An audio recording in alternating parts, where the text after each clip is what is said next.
Hello. In 1989, Games Workshop made its first attempt to publish fiction in the worlds of Warhammer. Some of that material was challenging, exciting, daring, and unique, pushing on boundaries that didn't yet exist in the worlds of Warhammer Fantasy and Warhammer 40,000.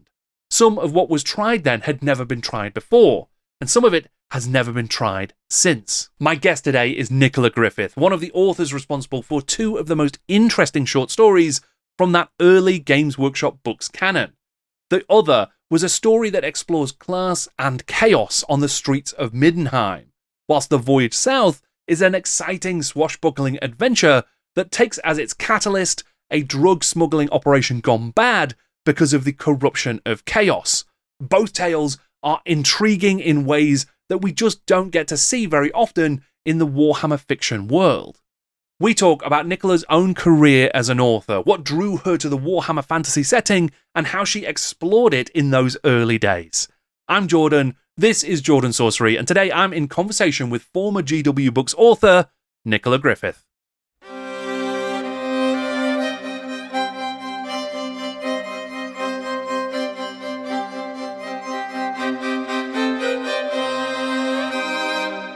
Nicola, thank you so much for joining me. We're going to be talking about your career in science fiction, fantasy, and working and sort of writing many amazing tales. But we're going to start by looking at how you first got into writing and then how you became a writer for the early GW books, the early Games Workshop books line. So, I mean, I guess the place to start would just be, when did you first start writing? That's a bit like, there are so many different ways to answer that question. It's a bit like being asked, what makes you you? So let me begin with when I first started to write fiction on my own time as an adult. So picture the scene. I'm 22. I'm living in Hull. I'm unemployed, like 20% of the population in Hull at the time. It's the early 80s. I'm fronting a band. I'm teaching women's self-defense. I have zero money. I have zero knowledge of how publishing works or how even to write fiction. I mean, I didn't even know where the inverted commas go with dialogue. I mean, I just didn't know how to do anything. I didn't know there was such a thing as genre. I didn't know you could go to classes. I didn't know any writers. I didn't know anyone who knew of any writers. I'd been a reader of science fiction and fantasy, but I got really tired of never finding any women in the stories I was reading. And so I stopped for a while. And then one day I started writing a satirical short story called Women and Children First. And it was basically about this generation ship going to colonize another planet. It gets hit by an asteroid. You know, the lantern-jawed captain, manly man, says women and children to lifeboats first, and the women and children say, great. They get in the lifeboat, they land on the planet. Women and children live happily ever after. And I'm like, yay, great story. And then I thought, no, but really, what really would have happened? Because children grow up. And everyone brings their bias with them. It's not just, you know, we're born with a certain bias, or we are inculcated with it as we grow up. And I started to think, well, okay, what happens when these boys who are just 5 right now, when they get to 15 and realize that they're bigger than their sisters, what happens then? And so I just kept the story going. But I was writing with a fountain pen on lined paper. So I'm writing. And it turned into this whole novel, all written out in pen on lined paper. And I thought, well, I think this is pretty good. So I sent the whole thing. To the publisher of the book that I was reading at the time, and it was a literary publisher. It might have been Wiedenfield and Nicholson or Faber and Faber, or I don't know. It was certainly not a science fiction publisher. Hmm. But I didn't know. I didn't know that you had to. I mean, I knew nothing. So I sent this whole thing. I didn't even have a copy of this thing, right? And you so little. And some very kind editor wrote back to me and said, "Well, I am not the person for this book, but I will give you two hints. One, you should get this typed. And two, I would suggest you send it either to the women's press or to Galance." And I'm like, oh, okay. But I couldn't type. I didn't know how to get this typed. But my birthday was coming up. And so from my mum, I got as a birthday present my manuscript typed. And I sent it to these two publishers. And weirdly, they both wrote back. Jen Green at the Women's Press and Malcolm Edwards at Galance, at least I think it was Galance at the time, both wrote back and said, we really like this book, and if you make these here changes, we'll consider publishing it. And both that they both wanted really different things, though. And I was really confused. I didn't understand that this was a fabulous response. I was just really angry. But then I thought, no, I will look at what their comments were. So then I started to look at my own work critically for the very first time. And honestly, I thought, oh my God, this book is rubbish. I can't publish. This is rubbish. And so I started writing another book instead. And I wrote that again, fountain pen, lined paper, got to the end, read the whole thing and thought, well, it's better than the first one, but it's still rubbish. And it was at that point that I thought, okay, I need to learn to write for reals. And the best way to do that, instead of writing these long novels that never go anywhere, I'm going to write some short stories because I'll learn more quickly. And I can get other people to read them. I can give them to my friends and say, what do you think? And so that's what I did. And while I was doing this, I had written 4 short stories at this point, and I had sent all of them off to Interzone. I had discovered Interzone at this point, and I had submitted them all.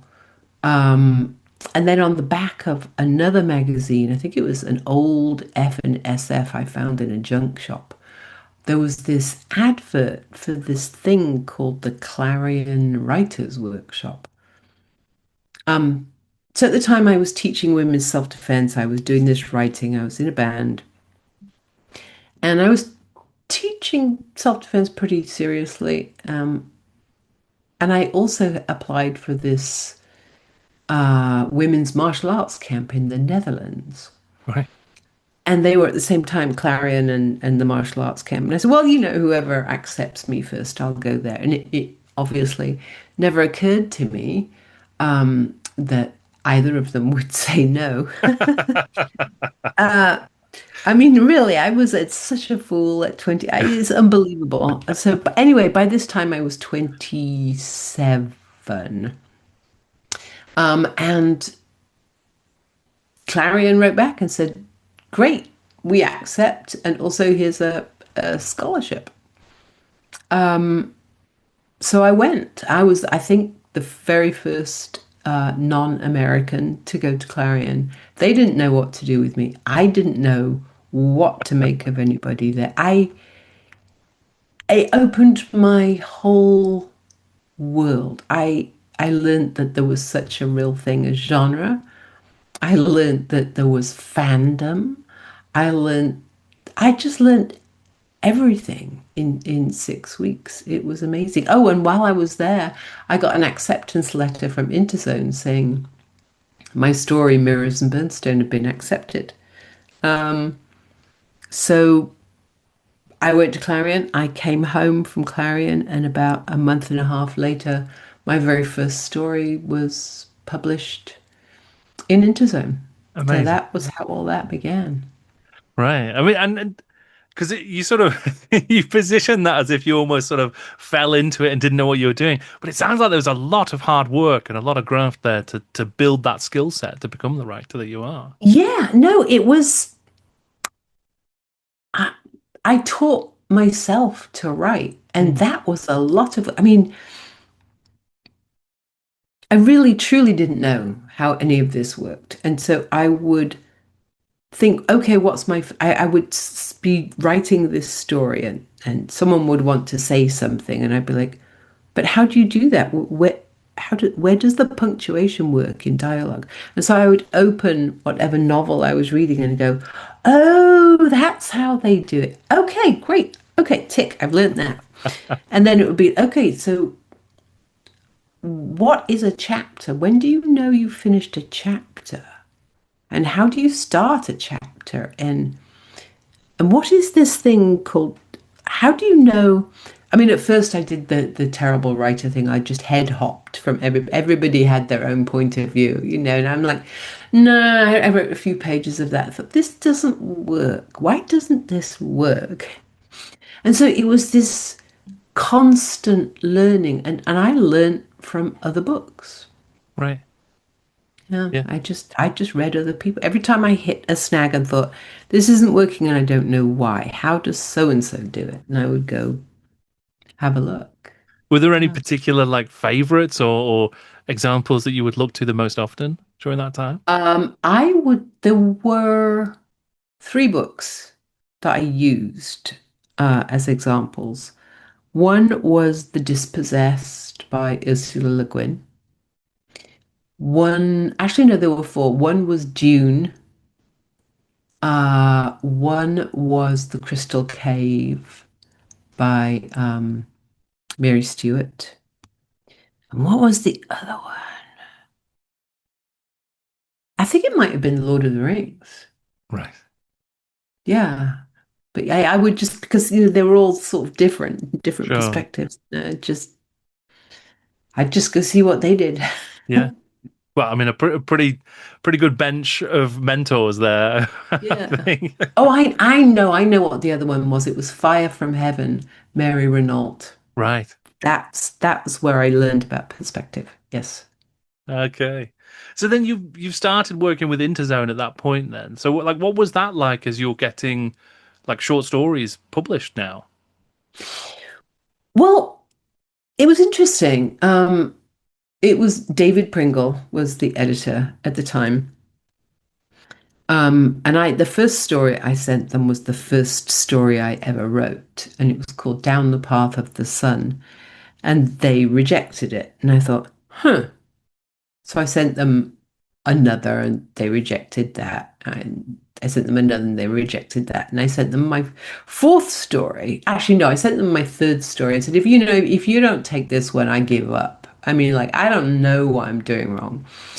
And the nice, patient person on the other side wrote, it wasn't David, I think it was one of the readers, wrote and said, no, we really like your work. We really want you to keep trying. I'm like, "Oh, okay."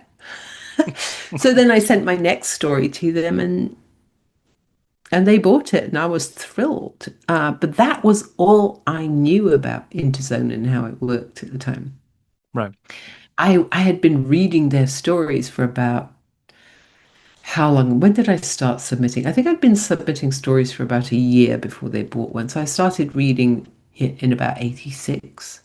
So I was reading, who was big? Simon Ansley and Eric Brown and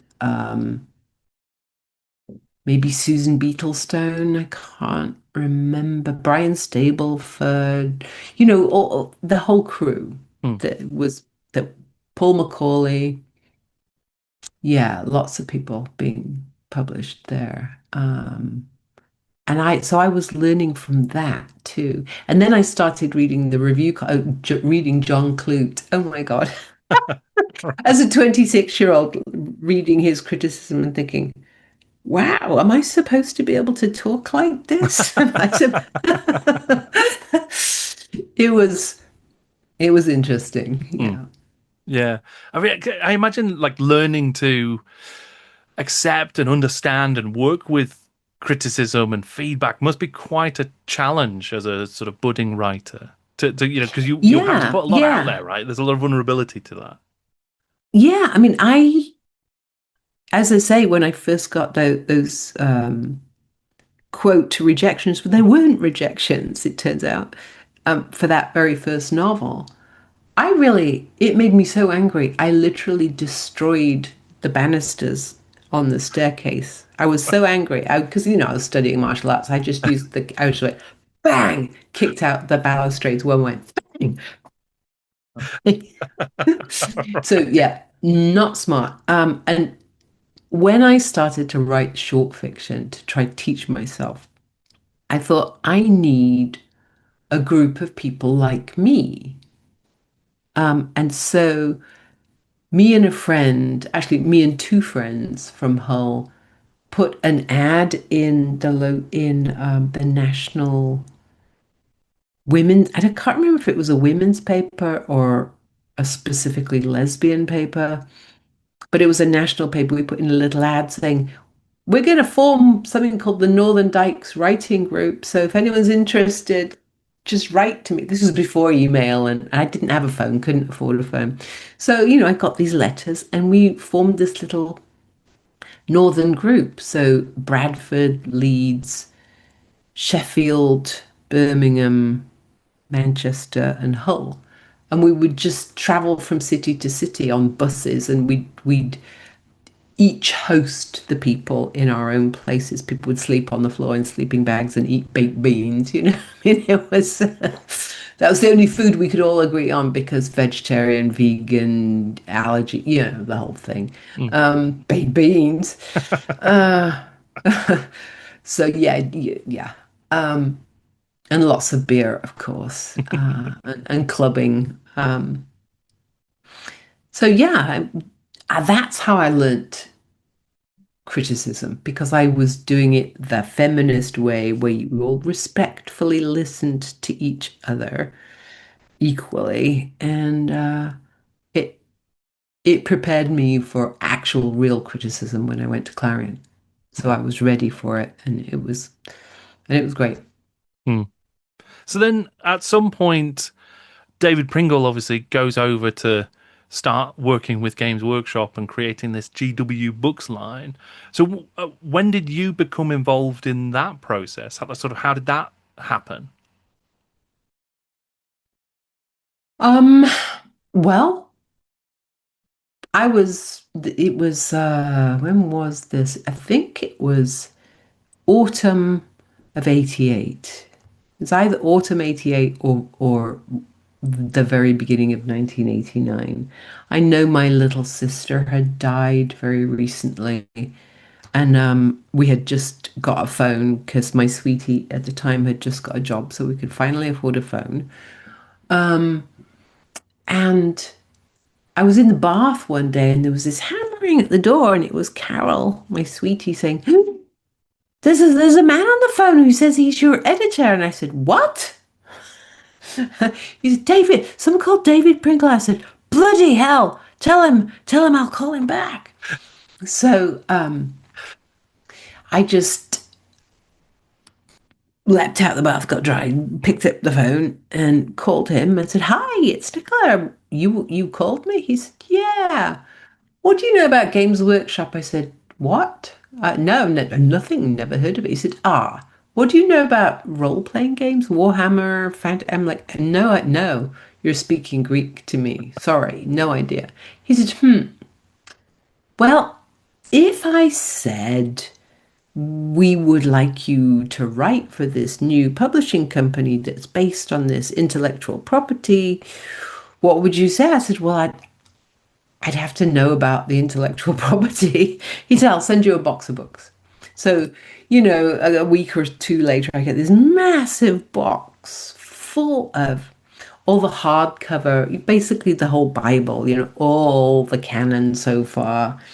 And I just didn't know what to make of it. I was like, what is this stuff?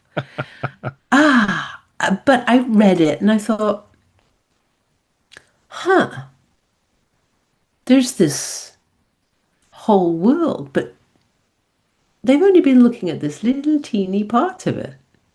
I could do something with that. So I said, yep, yeah. Oh, and by the way, how much do you charge? How much do you pay? He said, and he told me, and I'm like, holy shit, yes, definitely. Anything you like. Because that was more money than I'd ever earned in my life for anything. I mean, being unemployed, I hadn't ever earned very much anyway, but it was an amazing sum to me. So Hmm. that's how that began. Right. And did you have the option to, because I know they were just, they were launching across three separate different parts of their IP. So they're three different worlds, 40K and Dark Future and Warhammer Fantasy. Did you have an option to get involved in any of those and you chose fantasy Yes, I or? did. They said, Right. and I'm like, oh, totally the fantasy. Right.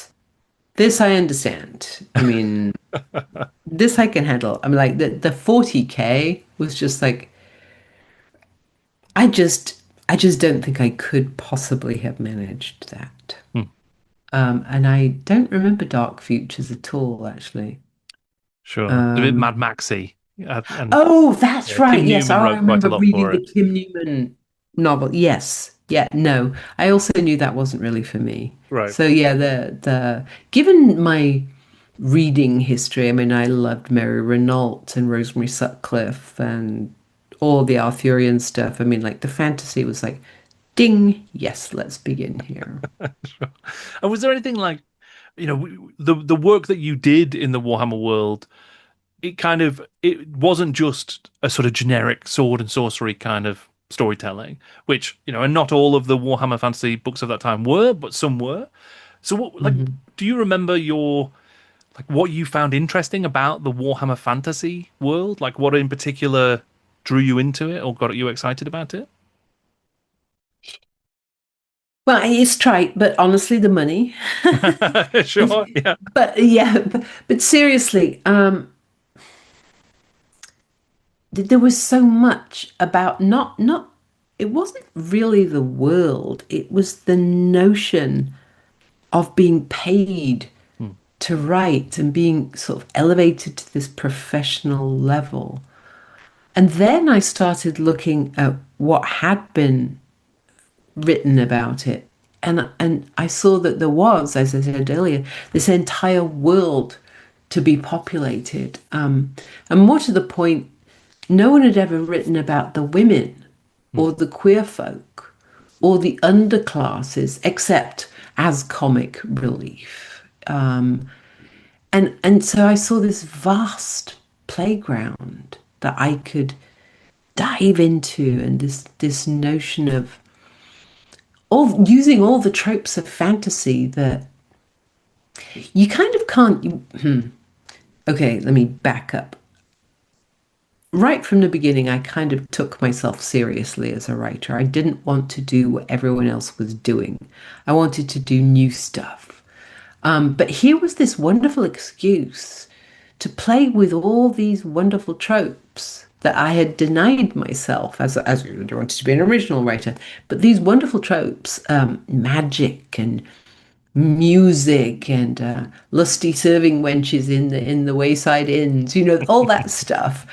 And I would get paid for it, and it was just like catnip. But the one thing I decided is that whatever I wrote had to be good. Everybody else who was being recruited, it turned out, I mean, basically, David Pringle was recruiting the entire Interzone stable, plus everyone else he could persuade. I think I was the only woman. I wouldn't swear to it, but I think I was. I think Storm Um, Constantine wrote one story as well, at least oh, okay, right. 40K. But yeah, certainly Yeah, a yeah, small number for sure. yeah. Um, and I think I was just about the only person who wouldn't use a pseudonym. And I actually got taken aside a couple of times by other writers saying, you really need to use the pseudonym. And I'm like, why? They said, well, because it will ruin your career. People will always associate you with this rubbish. And they were very dismissive of what they themselves, some of them, were doing. Hmm. And I said, no, I'm going to take the opposite tack. I'm going to make my stuff so good that I'll be proud to put my name on it. I said, I don't want to write stuff that's not really, really good, that I'm not proud of. They thought I was mad. And I can kind of see their point, but I'm also glad I did it that way because it made me write good stories. Hmm. Yeah, absolutely. I mean, that first story for the Ignorant Armies collection, that first anthology of stories, you wrote The Other, which is a fantastic tale and which, really does explore a very different side of the Warhammer world. Do you Mhm. recall much of the writing of that and like how you went about it? How I went about it. Actually, I haven't thought about this for so long. Wow. Okay. Yes, I remember thinking, okay, it's Warhammer Fantasy, and I had been told, or perhaps I had assumed, I don't know, that almost all the readers would be young male people of a certain bent and perspective. And so I decided to write from a male point of view, which I had never done before. So to me, it was going to be interesting. But of course, uh, I didn't want to write a hero type at all. I wasn't interested in that. So I wanted to write about a young man who was being sort of pushed into a profession that he wasn't entirely sure he wanted, but it's what his dad wanted for him. And it gave him, he didn't know what else he was going to do. And then, of course, he falls in love with a woman who, sadly for him, loves women. So then he had to wrestle with, is he just going to be mean to this woman because he can't have what he wants, or is he going to suck it up and grow up and actually learn some stuff? So, but I also wanted to think about what it's like to be an insider, which is this young man, and then an outsider, an other, which is this young woman, and how she desperately wants what he is being handed on a plate, but he isn't sure he wants it. And how would that work? So yeah, I remember the reasoning behind it. I don't remember actually writing it. Hmm. But I remember, no, I remember I wrote it very quickly because Right. once I had figured out what it is I wanted to do, it all just flowed pretty easily. Sure, yeah. And then it makes use of the concept of chaos, which is kind of innately Warhammer. That was something that was adopted early on by the Warhammer writers and became a really big part of the world, the defining aspect, really, of where Warhammer has sort of grown into. What was your sort of conception of chaos? Like, you made use of it through the mutations and things like that, but like, what was your approach to that? Well, my first response to the notion of chaos or the colors and things like that was that I actually laughed because it struck me, and please bear in mind, this is a young Nicola's perception of life, and I don't think this way all the time anymore. It struck me as a young gamer geek's notion of what a psychedelic trip would be if he, and of course I was imagining a he, had never actually taken acid or MDMA or mushrooms. I Hmm. mean, ecstasy wasn't even called ecstasy at that point. Uh, I was just about to launch into a side trip of my first experience of MDMA as a guinea pig, but we can leave that out. I could talk about that later, maybe. Sure. Uh, but so the time so chaos really came into it with the other, but just in a tiny way as something to be got rid of. But painted it in a bigger on a bigger canvas with the voyage south, Hmm. with all those colors and so on. But at the time, I saw it as something I had to include because it's part of the world that I was writing about. But I wasn't terribly interested in it. I became much more interested in it as my work in that world progressed. So one of the stories that wasn't published, but that I wrote a novella, that it was very much about this internal personal struggle between the quote corruption of chaos unquote and then the powers that it left behind. And are they innately bad because they began from a bad place? Right. Was that Blood and Earth? Is that right? The Yeah, novella? Yeah, yeah, right. yeah. Okay, yeah. Yeah, one of the sort of fabled lost GW book stories is that Um, oh, we almost got but never did. That's so mm, interesting though to see that that's a continuation because that feels like a continuation to me of the others' exploration or touching on chaos as this yes. sort of almost this misunderstood thing. Like in some Mm, of the people afflicted with it might not be, they might not be evil. They might not just be out and out evil. It's not always black and white like that, which I think was mhm, a really interesting perspective on chaos in that world. And then mhm. that to hear that exploration of chaos would continue into that novella is really interesting to me because that also Oh yeah.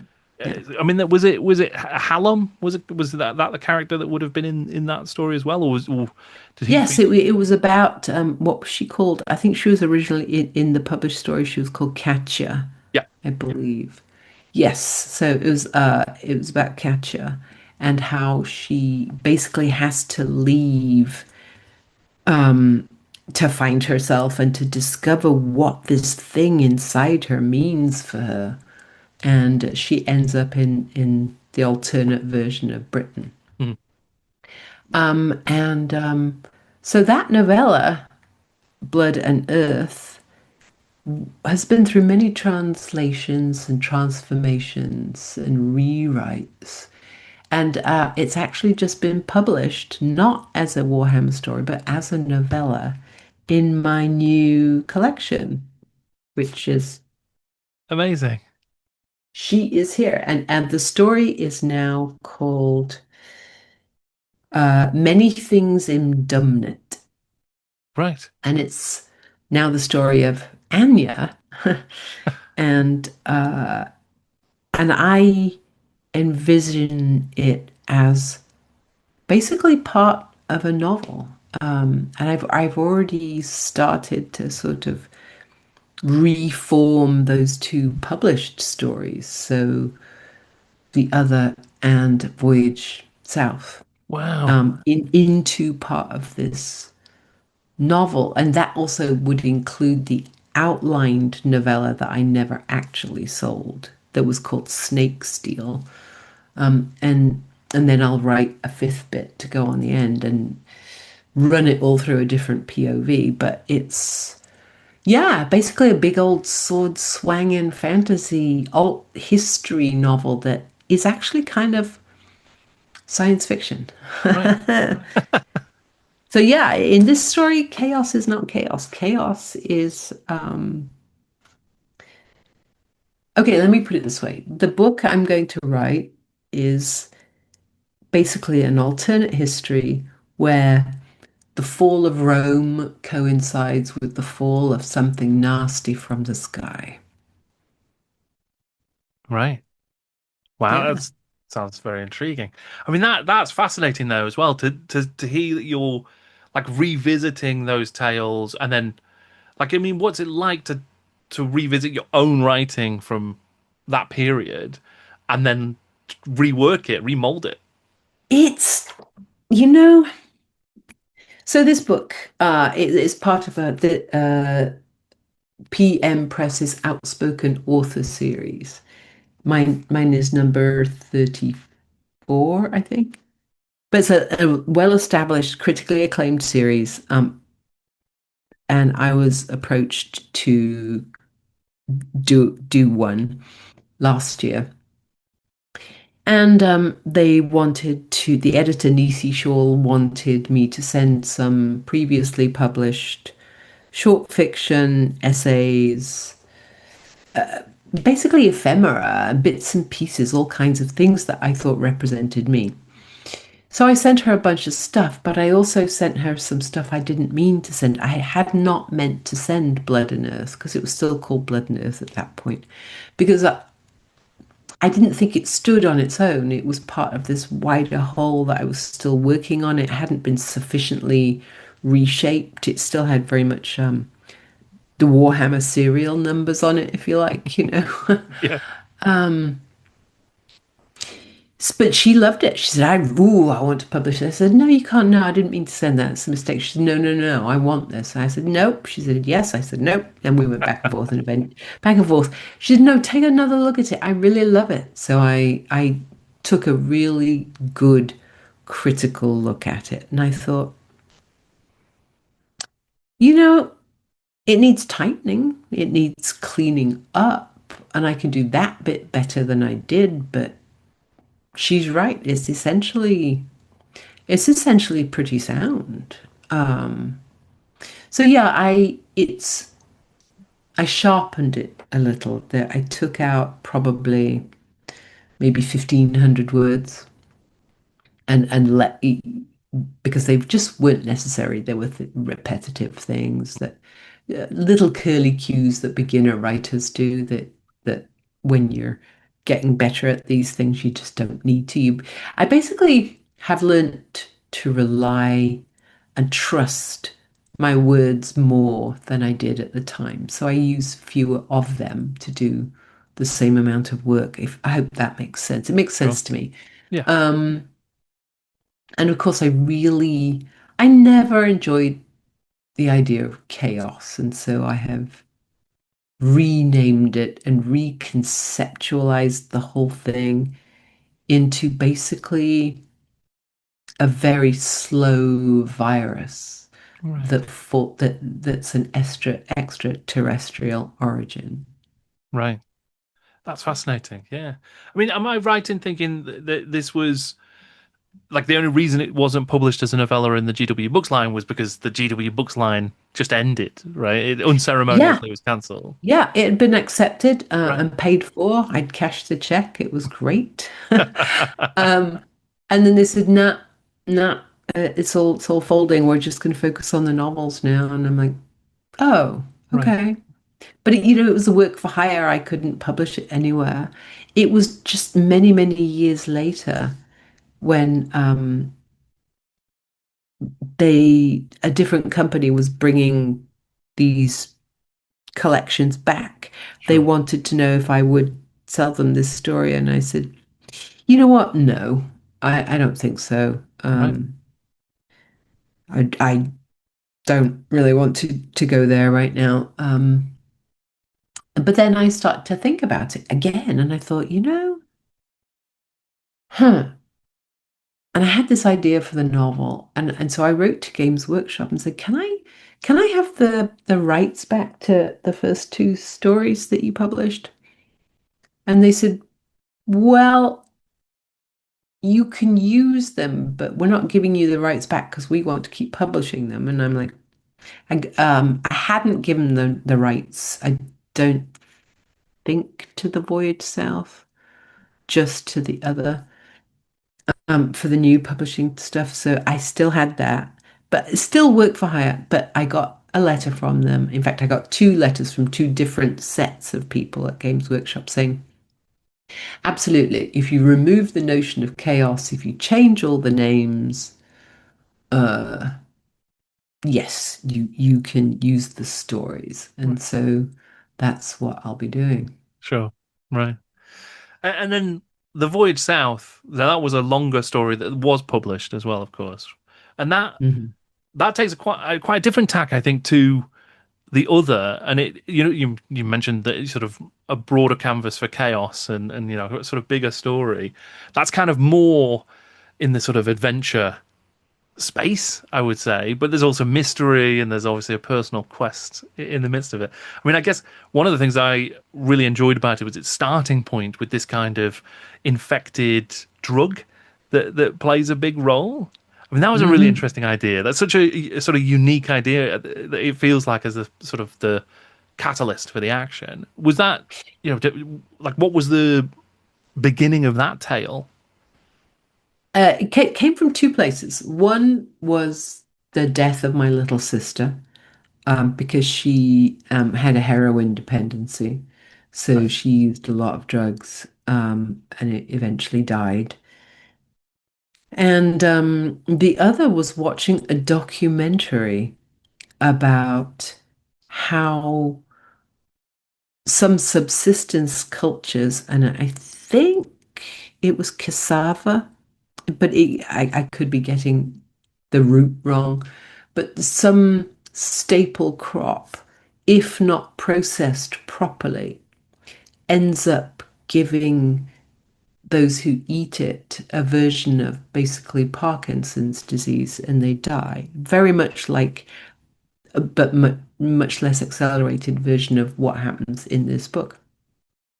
And so I thought about people manufacturing a drug and doing it carelessly for profit and not caring about the people who would suffer because of this um, contamination. And Right. so those two things came together for me, and I wrote this story. And it was a wonderful excuse to explore other parts of the world as well. Sure, yeah, and because you go on a river voyage, right, and there's lots of Mhm. action there, and then you get out to sea, and there's a great battle, the summoning of greater demons at sea, and things like that as well, which are like really dramatic, cinematic stuff as well. Like, I mean, was that? It must have been a quite a different writing experience to the other. Like, it's because It even was just by such a tone. delight. It was an amazing thing. I mean, it was very, to me, what made it possible to do this massive adventure stuff was this very, very, very personal core at the beginning, the emotion behind that drove everything. Um, and after that, it was just enormous fun. It was like Yahoo, arbalests and sea battles and, you know, huge swaths of color sweeping over the harbors. It was, no, it was fabulous. I Hmm. loved it.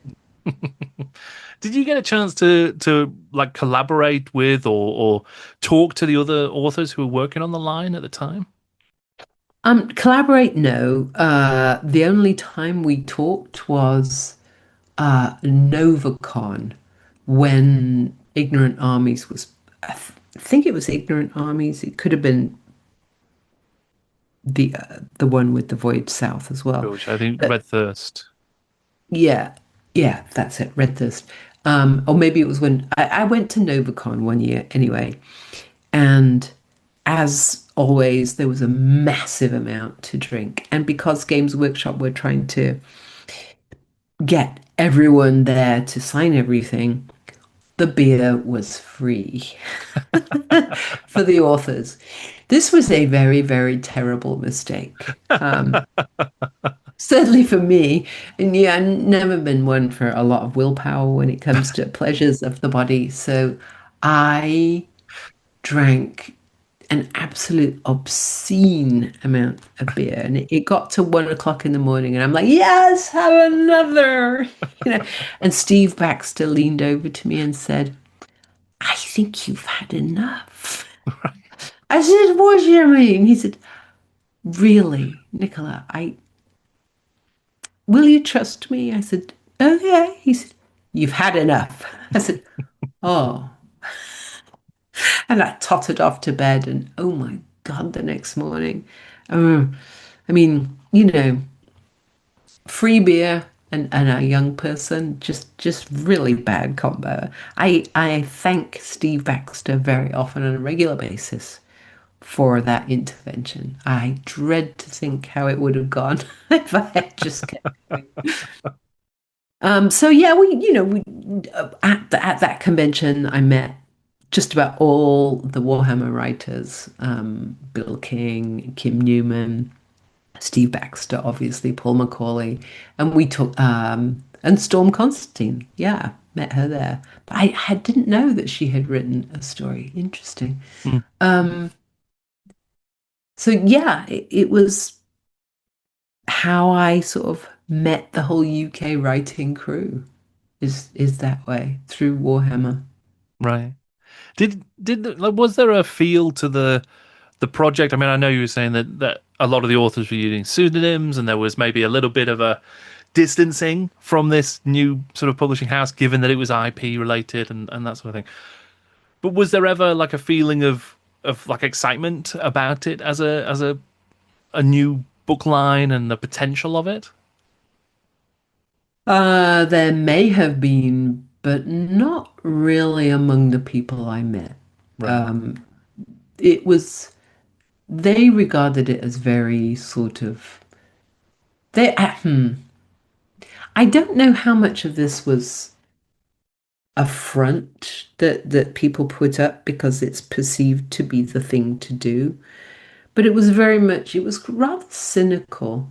Um, I never felt cynical about it. I mean, as far as I was concerned, I was being paid to learn to write and to play with all these wonderful tools and tropes that otherwise wouldn't really be available to me with my notions of being a great writer one day.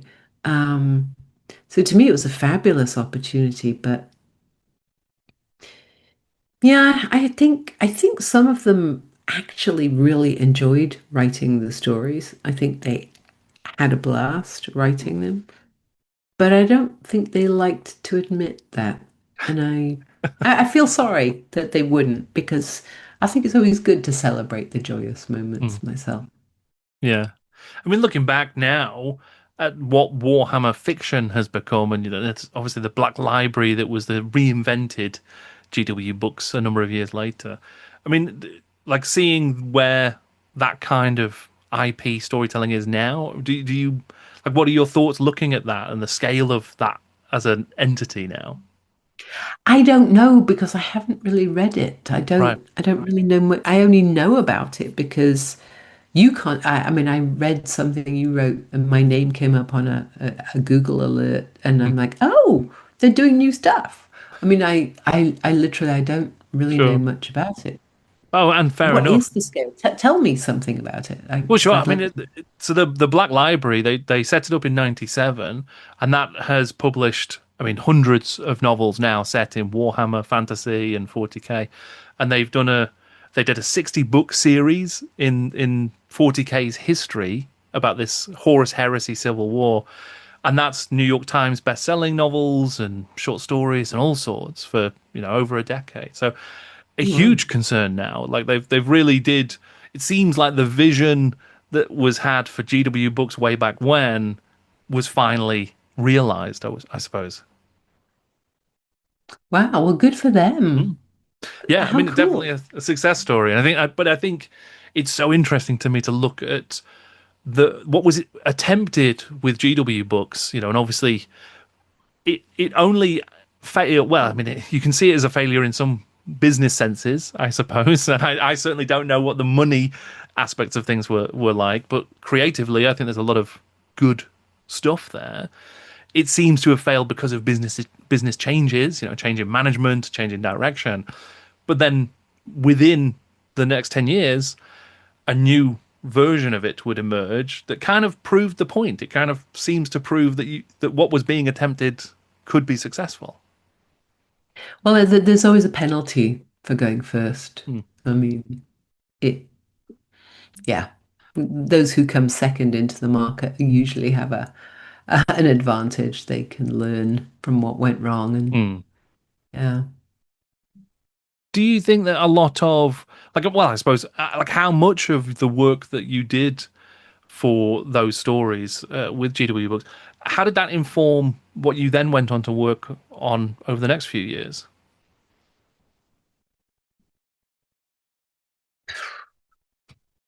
Hmm.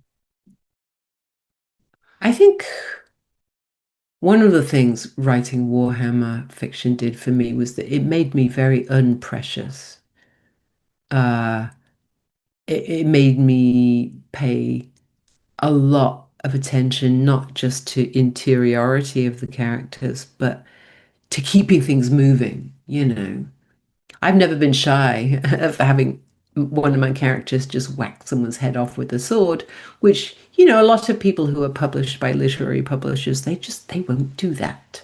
They'd rather have people be sad in their small room somewhere in a London suburb than go have a fight.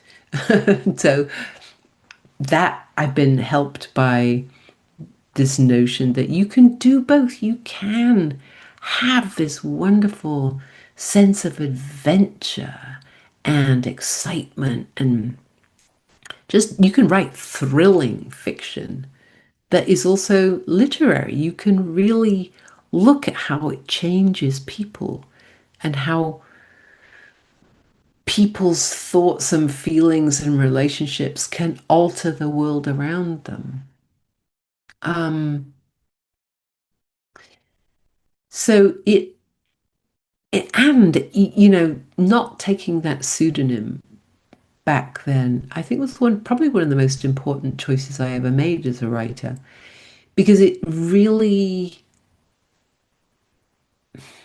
sharpened, hardened, maybe hardened my resolve to never ever let anything be published that I wouldn't be proud to stand behind in 10 years or 20 years or 50 years. Everything that I ever write, it has to be the very best thing it can be every single time. And then the other important thing, of course, was meeting all those other writers. That was great. That would not have happened. I think certainly not in the way it did without Warhammer. Right. Yeah, because I mean, did you go on to like continue working with Interzone and it's sort of still being within the orbit of those other writers as well? Yes and no, because I left to go live in the US at the end of '89. And so then my focus became very much writers in the US. Um, but I still, Steve Baxter and I still exchange, Christmas cards and the occasional email and stuff. And I still occasionally talk to Gwyneth Jones, who I had met just before Games Workshop, but mostly no. I know of them and I feel kindly towards them, but we don't have much interaction. I don't get to UK conventions, and a lot of those people don't come to US Mm, conventions. sure. But your stories that you've gone on to write are sort of explored. And it's interesting you talk about that original version of Blood and Earth was going to take place in Albion, so the sort of mythic Britain of the Warhammer world. You've written Mhm. stories that are in a historical setting and exploring a similar period of history as well. Like, is there any relationship there, or that's just completely separate, and you just wanted to start exploring something new, and it just happened to be this like Anglo-Saxon tale? Um, well, I would say that the focus of my Warhammer stories is kind of the focus of everything I've always ever done. Um, so Warhammer has really influenced my work in the sense that everything I write influences my work. I mean, everything I write teaches me something, and that gets folded into what I write next. But my concerns as a writer were formed, I think, probably as a child. I mean, the things I love to write about are the body, nature, the other, belonging, the wild magic of the landscape and the human heart and the interaction of all those things, and how small choices can lead to big changes. And I've always been very keen on reading and writing historical fiction where the characters in the stories don't know that they're historical fiction, historical figures. They're just, as far as they're concerned, they're just ordinary people living their best life they can. They worry about, are they going to get enough to eat today? Is it going to rain? Where's my dog gone? Just ordinary things, and then suddenly they are caught up in big events. They are not, they're just characters, they're just people. So to that extent, my concerns haven't really changed. I write a lot about women, I write about queer women still, I write about people of color and disabled people. I just write about the other. Mm. And all my fiction, well, I've written about this much more detail in my PhD thesis, but basically all my fiction is about norming the other. It's it's what really interests me, preferably outdoors under the trees, listening to the birds at the same time. Right. Amazing. Well, I mean, I think, those stories, they do stand like they stand apart in a lot of ways from the rest of that Warhammer fiction of that era. You can very much hear your authorial voice. I think they don't feel like they're just IP tie-in fiction. They are, like you say, they're proper stories. They're real. The real stuff, basically. So, thank you so much for writing them, because I think they're still today absolutely magnificent. Thank you. I really enjoyed writing them, and I'm still quite proud of them. Yeah, did the best I could at the time, and I think mostly they stand up. Could they do with a little tightening here and there? Totally, because everything can be improved. But yeah, no, I'm very proud of them, and I'm very, very glad and grateful to David Pringle particularly for giving me that opportunity. Hmm. Besides that, really fascinating sort of reworking and sort of revisiting of some of those stories. Is there anything else you're working on at the moment that we can look forward to? Um, if you mean, am I actually in the middle of writing something? No. Um, I'm in a place where I have four different projects that are all vying for attention. And none of them have thrust themselves forward sufficiently yet. They're all stuff I am going to do. I'm going to write more Hild. I'm going to write uh, more about Peritier. Um, I probably would like to one day write more about Aud, my Norwegian American. She's not exactly a detective, but she's a security consultant. Let me put it that way. She kills a lot of people, uh, and has great sex. I love writing those stories. Um, and then obviously there's this sword swanging alt history that's really SF that I want to do, and I really there's a book of mine that hardly anyone in the whole world ever read because it was basically an art book. It was basically an art project. It was my memoir of my early days. It's called And Now We Are Going to Have a Party, Liner Notes to a Writer's Early Life.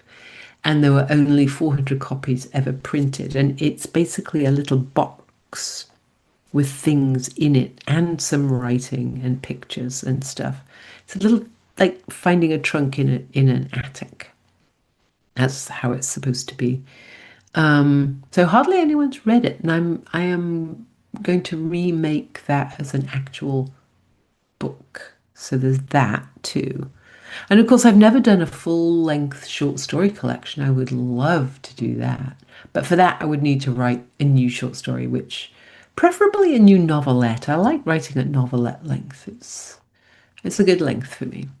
So yeah, many, many, many projects, but because I have been so overwhelmed the last 2 years with my own health stuff and then lots of family responsibilities, I haven't had the time and focus to really look at all these different projects and for any of them to move to the top of the pile. As soon as I have more energy and all some of the responsibilities fade, then one of those it will be like a seal popping its head up from the sea, and it'll be like, that one, that's what I'll work on. Fantastic. Well, I mean, they all sound like really interesting, different projects. So whichever one does come first, I think it'll be fantastic. So, I mean, thank you so much, Nicola, for taking the time to chat to me. This has been really, really wonderful, and I very much appreciate it. It's my pleasure. Massive thanks to Nicola for joining me for such a candid and insightful conversation. I enjoyed it a great deal. If you would like to find out more information about Nicola's work or to order the literary collection She Is Here that includes the story that was reworked on the basis of Blood and Earth, the unpublished Warhammer fantasy story, then you can find that link down in the description below. And if you would like to find out more about my work, including a full breakdown of all of the unpublished Warhammer stories from the GW Books era, then check out patreon.com/Jordan Sorcery. There's lots of research on the history of Warhammer and tabletop gaming, and loads of exclusive and early access stuff as well. Thank you once again to Nicola. Thank you for joining us. I'm Jordan, and this is Jordan Sorcery.